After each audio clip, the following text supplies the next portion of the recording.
Ladies and gents, welcome into Midway USA. I'm Josh, this is Henry. We are here with 9-hole reviews and we're talking optics, power, magnification, and how much magnification do you need? Or is it too much? Do you have too much power? I mean, no, look, what we have right here, now we've got precision rifle, old school precision rifle, more of a DMR setup and a general gun. purpose type of thing, SPR, sorry. And we're looking at different setups that for its era are actually pretty optimal for the technology of what it gives. And one thing I want to look back at this is a 4X optic. That's the same as our ACOGs that we use on M4s in the military. And how far have you shot this rifle with that optic? I've shot that to 1,000. So, all right, video done. You need 4 power to reach 1,000. So says Henry. I learned how to shoot long distance from a bunch of late Cold War snipers, precision shooters who learned in the 90s. And I was at the 2000s era when we were coming in. And a lot of times people had the rule of thumb, 1X per 100 yards. Yep. I heard it from 3-gun. Yep. The same thing, same exact story. Every 100 yards, add 1 power of magnification, and you're reaching your optimal magnification to shoot at X distance. And to be honest, back in World War II, sniper kills, 400 yards was a long kill. And then you think of Gulf War era snipers using M24s and M40s. Those were fixed 10X optics on the Remingtons that they shot. So that was sort of the rule of thumb that was passed along, but a good part of it was constrained by the technology that they had from their era. I think that's so true, because when we look at back to 3-gun, where I got into shooting and was cutting my teeth, the majority of the engagements were 400 and in, right? So even on your long range stages back at that time, like to see stuff beyond 400 was considered like way out there, and sometimes might have even just been a bonus target. Yeah. And I wonder now, with all of the shooting you and I have been doing and seeing that we can take these short little guns and be shooting them to like 800 or beyond, to be honest, with different rounds, different calibers, whatever else, or even just general purpose guns like this, it makes me think, I wonder how much of that was a constraint of the optical system at that time, sort of maxing at 4 power, and then slightly after I got involved, like the Razor, the 1-6 came out, and then you had 6 power, and it's only gone up from there. I wonder how much of that then gives us this feeling of, well, I can push this further. The 1-4 was a big advancement, not because of the 4X, but because of the 1X. Because you were able to drop it down to use a magnified optic as almost like a red dot substitute. But then it started building on, and that was already on top of the variable technology that we built. As we go down this process and we're thinking about different use cases, I think the overall theme is, it depends.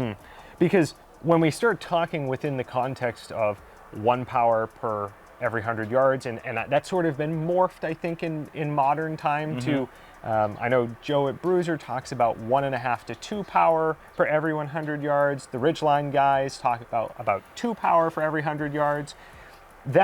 That sort of evolution, I think, comes down to you have better tech with better capability to be able to have packages that work in that capacity, right? I still think that that's more specifically oriented towards like this type of shooting, you know? When it comes down to an SPR style configuration or even a GP style, like fighting carbine configuration, and a bit less when it comes down to something maybe like a precision rifle. But moreover, when we start thinking about other applications, like, for example, hunting or general sports shooting, like these things can shift and vary. So I think the 1.5 to 2 makes a lot of sense within like the world of 3-gun and sort of like carbine shooting.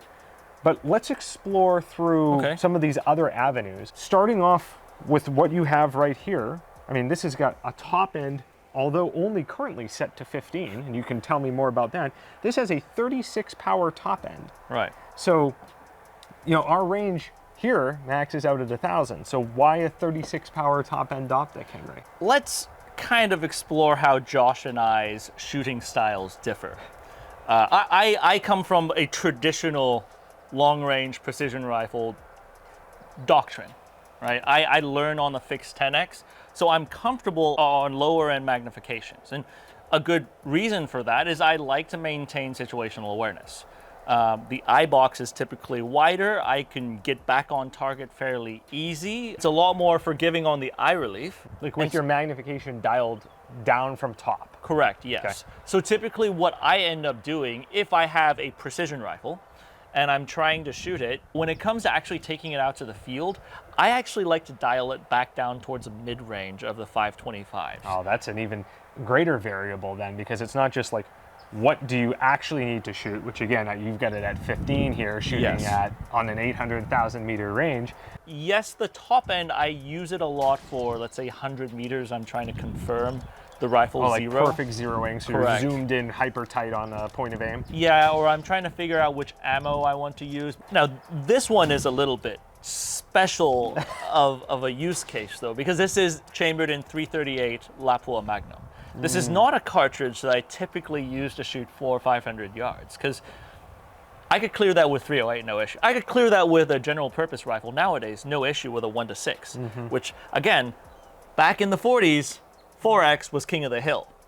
In 2024, 1:6, this is actually considered a lower magnification. You know, people would try to buy the 1:8. Yeah. But I digress.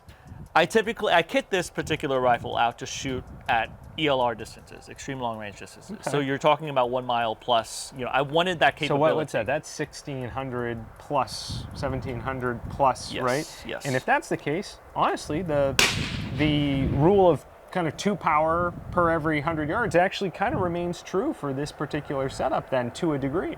To a degree, but it doesn't mean that I always use the maximum power. Because of, again, you know, with more power to an optic, you have Comes more weight. responsibility. Indeed, yes. More weight. Your eye box is a little bit tighter. It's a lot less forgiving when it comes to the shooting and sighting element. Yep. But then on top of it, particular to these, when it goes all the way up to 36, because the reticle has to accommodate you choking all the way into 36, right? So when you dial it back out, I think the lowest power you could still see the hash marks on the reticle clearly as you're shooting, and actually use those hash marks, about 15, 18x. Got it. Yeah. So again, this is sort of something you were getting into a minute ago, which is there's an interesting dilemma here where even if somebody, let's say, is only wanting to shoot, let's say, 800 right. As their max top end, and the rule of 1 or 2 or whatever it is would either be somewhere between an 8 power and a 16 power, it could still be that you would want a 20 or a 25 power in that instance to then dial down. Right. So that you're maximizing some of those areas that you reference where it's like, well, I have a more forgiving eye box. If I'm not choked all the way in, you know, the clarity might be a little bit more forgiving or be a little bit better as I'm dialed out. The reticle itself might look a bit better as I'm dialed slightly off of maximum. So those are some considerations as well. It's kind of like if you're driving a fast car, right? Your car goes all the way up to 200 miles an hour and you're driving on a highway. Do you want to lead foot that thing and go all the way up to 190 everywhere you go? Maybe you do, because I've seen how Josh drives. Texas DPS, look away. You still don't want to peel around neighborhoods very quickly because you need to make the turns. And partially that, to me, it applies here because there are some other elements that are not magnification related that I want that to work. And you know what, then let's take that and run it in the other direction, because just as having top end or additional top end capability can be an advantage, even if you're not on it all the time or almost even ever, could still be valuable, you have to contrast the value there against what it would mean to slap a 20 power optic like this on a rifle like this and then try to do, you know, like general purpose work with it. On paper, this is on paper looking at it, both of them have red dots, RMRs on it. But that one goes all the way up to 20x, and this one only goes to 6. Why would I ever choose this? On paper, this makes no sense. Right. Right? Right, until we factor things like weight, balance, price points. Reticle as well. Reticle, of course, yeah. Close range shooting with the reticle versus distance versus whatever, yeah. Okay, so we're talking a bit about like precision and some considerations there. We talked about sort of the carbines. What about something more What about Hunting? what about hunting? The last 10 years I haven't hunted a lot, but every year, every deer season, outside of being stationed outside of the US, I would always hit the forests out here in East Texas. And whitetail, pigs, I loved hunting those things, but really our distances here in Southeast Texas and East Texas, 100 is a long distance. 150 maybe? So red dot. two power prism. When you're hunting, I mean, it's actually useful because a lot of times you're in low light conditions, right? With quality glass, in twilight, in dusk conditions, you could zoom a little farther in and maybe seeing that those are actually branches behind the deer's head and not antlers Oh no. could save you a visit from the game warden. You know, in military terms, we're talking about positive identification, Yeah. but in hunting terms, it's can you see your game clearly for an ethical shot? Even though that's within the 100-yard distance, I'd still want like a nice 3 to 9 loophole hunting scope. Yeah, classic 3 to 9. Yeah, they existed for a reason, right? On top of that, the duplex reticles on the 3 to 9s, much nicer than using fine crosshairs because that thicker line, it helps you see the actual crosshair in low light conditions. That's why these things exist. Yeah, and you don't need a mill grid Right. on your 3 to 9 like hunting optic, Yeah. right? Yeah. Every now and then, though, I would want to go to South Texas to hunt pigs. And you're looking at distances more, maybe 300 on the higher end. Sometimes you would go get all the way up to 4. Although with a hunting rifle, I would argue that's, you know, with a 100-meter hunting rifle, that's starting to get into Unethical. unethical territory. But if you understand your bullet drop, you could still work on taking prey with a 3 to 9x. I mean, that's still acceptable range to shoot 300-400 if you are confident in bullet drop and range estimation. What this ultimately comes back to is that the application in which you're trying to employ the particular rifle, the type of targets, the size, the shape, whether, again, a beautifully silhouetted target on an open range on a berm versus trying to see a camouflage or live game target like in the woods, and the distance of those targets and the capability of the rifles are all going to come into playing some level of factor Right. into a decision on how much magnification you ultimately need. On a more extreme note with hunting, since you were talking about the game size and we're talking about game type, perhaps, if you're going to hunt in Africa, you're hunting dangerous game. You're hunting things that could kill you very easily. Potentially having an optic that's choked all the way in at closer distances may not be the best bet because you may get charged by the game animal. And this is why you see a lot of African game guides running high power, high caliber rifles with iron sights or red dots or low magnification if even. Let's flip it the other direction. What if we're hunting like sheep or elk or something like that out in the western United States, out in the mountains? Like, Yeah. in those areas, it's probably the opposite. I probably want more than a 9 power. I probably Yeah. want a full-on precision setup Yeah. in order to take extended distance shots. Yeah, So- you're talking about balancing at that point, balancing the weight because you're probably packing it out, but then you're taking rifle shots at long range targets at 700-800 from the side of the mountain with very extreme elevation changes. You need to be very good with your dope, with elevation changes and altitude changes at that point, right? So that's taking the precision rifle game to a different level. And all of these things are massively dependent on the use case.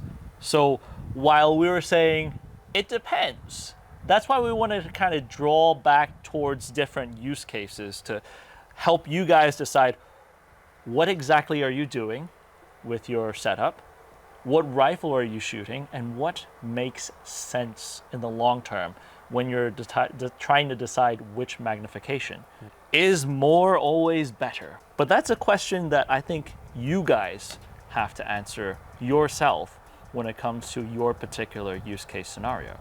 Let us know in the comments below. what setups you're running and what magnification ranges you think are optimal for those configurations.